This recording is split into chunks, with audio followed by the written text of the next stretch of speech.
بسم اللہ الرحمن الرحیم۔ شروع اللہ کے نام سے جو بڑا مہربان نہایت رحم والا ہے۔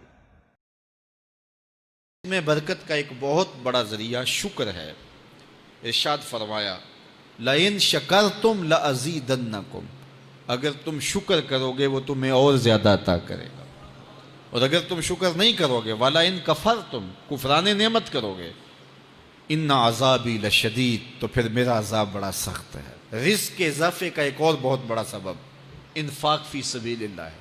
اللہ فرماتا ہے جو تم خرچ کرتے ہو تو جو چیز تم نے نکال دی اس کی جگہ اللہ تمہیں اور عطا کر دیتا ہے۔ بعض اوقات ہمارا یہ ہوتا ہے کہ کوئی آدمی مالی بحران میں آ گیا تو وہ کرتا کیا ہے کہ جو راہ خدا میں دینے کا کھاتا تھا پہلے اسے کلوز کرتا ہے۔ یہ فلاں مدرسے کو دیتے ہو یہ بھی بند کر دو، یہ مسجد کو دیتے ہو یہ بھی بند کر دو، یہ فلاں غریب کو دیتے ہو یہ بھی بند کرو، حالات ٹائٹ ہو گئے ہیں۔ لیکن 5 گاڑیاں ہیں تو 2 گاڑیوں پہ گزارا کر لیا جائے، پیٹرول بچے، یہ نہیں ہو سکتا۔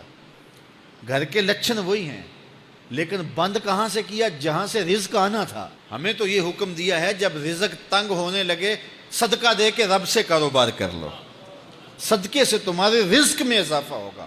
یہ رب کا وعدہ ہے اور اللہ کے وعدے جھوٹے نہیں ہو سکتے۔ رزق کی برکت کا ایک اور بہت بڑا ذریعہ النکاح ہے۔ فرمایا اگر تم نکاح کرو گے تم فقیر ہو وہ تمہیں غنی کر دے گا۔ لوگ کہتے ہیں بچہ پیروں پہ کھڑا ہو لے تو پھر نکاح کریں گے۔ اللہ کہتا ہے تم نکاح کرو ہم پیروں پہ کھڑا کر دیں گے۔ ہمارا فلسفہ اپنا ہے، اس کا حکم اپنا ہے۔ وہ کہتا ہے ابھی تو یہ اپنے لیے نہیں کماتا تو جو آئے گی اس کو کہاں سے کھلائے گا؟ میاں جس نے آنا ہے اس نے اپنا رزق لے کے آنا ہے۔ تو بچوں کی شادیاں کرو، اگر وہ جوان ہو گئے رزق نصیب ہوگا۔ اپنے اہل خانہ کو نماز کے حکم دینے سے رزق بڑھتا ہے، کیونکہ جو صبح کا وقت ہوتا ہے یہ رزق کے بٹنے کا وقت ہوتا ہے، اور جس گھر میں صبح کے وقت لوگ سوئے ہوئے ہوتے ہیں وہاں بے برکتیاں ہوتی ہیں۔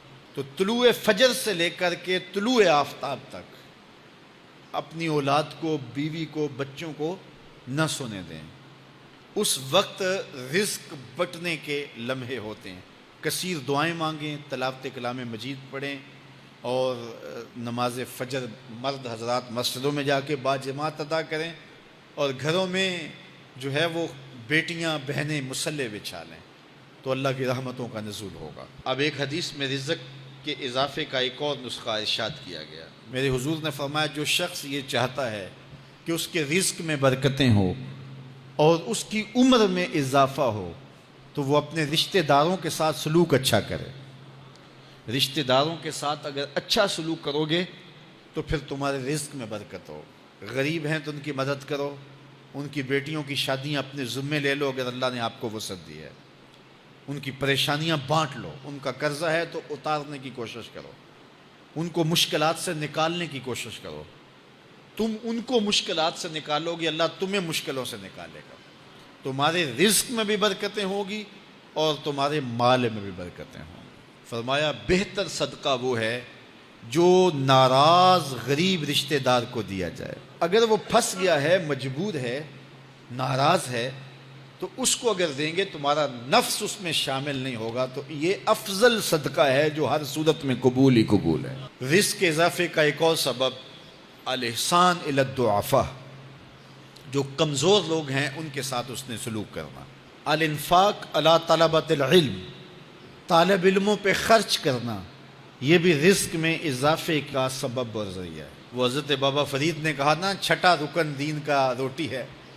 گھر میں کچھ نہ ہو تو پھر نہ نماز اور نہ ہی دیگر امور کی لذت آتی ہے، تو یہ رزق فراواں اور وسیع اور مبارک نصیب کر دے اللہ۔ تو اس کے لیے ایک اور وظیفہ میں دیتا ہوں، اور وہ یہ کہ مغرب کے بعد 21 مرتبہ سورۃ الکوثر پڑھ لیں، کثرت ہو جائے گی انشاءاللہ۔ اول خدوشی پڑھ لیں، 5-7 منٹ لگتے ہوں گے، تو سورہ کوثر 21 مرتبہ روزانہ مغرب کی نماز کے بعد پڑھیں، اور اگر بہت زیادہ مسائل ہیں تو ہر نماز کے بعد پڑھ لیں، تو انشاءاللہ آپ دیکھیں گے کہ گھر میں برکتیں اترتی محسوس ہوں گی، انوار کا نزول ہوتے محسوس کریں گے۔ تو یہ وہ رزق کے اسباب ہیں، اگر ہم اختیار کر لیں تو ہم اللہ کی خاص رحمتوں کے حقدار ہوں گے۔ اللہ ہم سب کو رزق حلال رزق وسیع، رزق سہل، رزق مبارک، رزق فراواں نصیب فرمائے۔ علیہ السلام پر درود پڑھنے سے انسان خود سنورتا ہے اور اللہ کی رحمتیں اس پر نازل ہوتی ہیں۔ علماء نے لکھا ہے کہ درود اللہ کی بارگاہ میں ایک دعا ہے جو اللہ کی بارگاہ میں عرض کی جاتی ہے، اے اللہ، نبی رحمت صلی اللہ علیہ وآلہ وسلم پر رحمتوں کا نزول کر۔ تو کوئی یہ دعا مانگے کہ اے اللہ اپنے نبی پر رحمتوں کا نزول کر، تو کیا اللہ تعالیٰ اس کی یہ دعا قبول نہیں کرے گا؟ تو درود ہر صورت میں قبول ہے۔ تو اس کا جو فائدہ ہوا کہ جس نے ایک مرتبہ حضور کے لیے اللہ کی بارگاہ سے رحمتوں کی دعا مانگی، تو اس کے مانگنے سے محبوب علیہ السلام پر کتنی رحمتوں کا نزول ہوا وہ تو اللہ جانتا ہے، یا جس محبوب کریم پہ نزول رحمات ہوتا ہے وہ جانتے ہیں، لیکن جو ہاتھ اٹھا کے دعا مانگے، جو ہاتھ باندھ کے درود پڑھے، ایک مرتبہ درود پڑھنے سے اللہ کی 10 رحمتیں اس پر نازل ہوتی ہیں۔ تو جو مسلسل درود پڑھے جا رہا ہے تو پھر رحمت کی برسات ہوتی ہے اس کے اوپر۔ رسول کریم صلی اللہ علیہ وآلہ وسلم نے ارشاد فرمایا، تم جہاں بھی ہو میرے اوپر درود پڑھو، تم جہاں بھی درود پڑھتے ہو وہ میرے تک پہنچتا ہے۔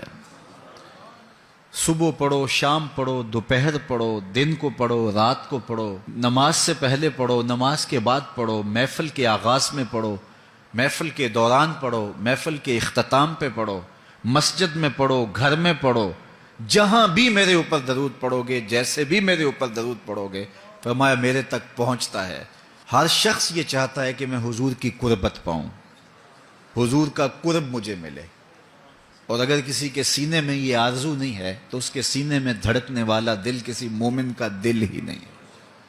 یہ میری بھی آرزو ہے، گناہ گار ہونے کے باوجود آرزو ہے، آپ کی بھی آرزو ہے، آرزو تو کی جا سکتی ہے، چونکہ کرم ہوتے دیر نہیں لگتی، وہ جس پہ چاہے کرم فرمائیں۔ تو اگر قربت حاصل کرنی ہے تو پھر اس کا طریقہ کیا ہے؟ رسول کریم صلی اللہ علیہ وآلہ وسلم نے ارشاد فرمایا، قیامت کے دن میرے سب سے نیڑے وہ ہوگا جو سب سے زیادہ میرے اوپر درود پڑتا ہے۔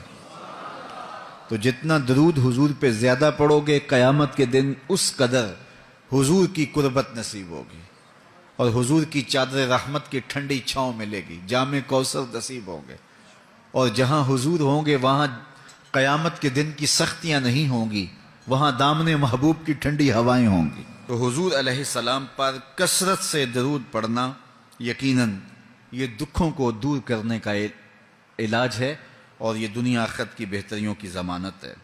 حضرت ابو ہریرہ رضی اللہ تعالیٰ عنہ سے روایت ہے جو امام ابو داود نے اپنی سند سے روایت کی ہے۔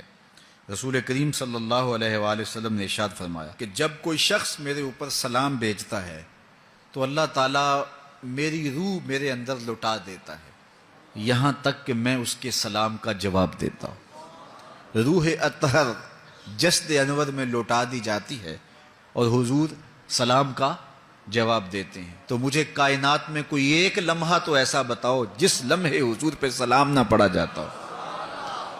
وہاں روضہ رسول پہ چلے جائیں تو وہاں لمحہ لمحہ سلام کے گجرے ہیں، کائنات کے جس گوشے میں چلے جائیں درود و سلام کے جو ہیں وہ گجرے ہیں۔ تو کوئی ایک لمحہ بھی 24 گھنٹوں میں ایسا نہیں ہے کہ جب حضور پہ سلام نہ پڑھا جاتا ہو، اور جب سلام پڑھا جاتا ہو تو حضور کی روح اطہر بدن رحمت میں ہوتی ہے اور حضور سلام کا جواب دیتے ہیں، اور جس کو حضور سلام کا جواب دے دیں، اللہ اکبر، کہ درود پڑھا کرو۔ درود حضور علیہ الصلاۃ والسلام سے جواب کا ذریعہ ہے، اور جب جواب جناب رسالت مآب صلی اللہ علیہ وسلم کی جانب سے آ گیا تو دنیا میں بھی بھلا ہی بھلا ہے، آخرت میں خیر ہی خیر ہے۔ حضور علیہ الصلاۃ والسلام نے ارشاد فرمایا، جس کے سامنے میرا ذکر کیا جائے اور وہ میرے اوپر درود نہ پڑے، وہ کائنات کا سب سے بڑا بخیل، سب سے بڑا کنجوس ہے۔ ہم بخیل تو نہیں ہیں، تو پھر پوری یکسوئی کے ساتھ چند مرتبہ حضور پہ درود شریف پڑھ لیجیے۔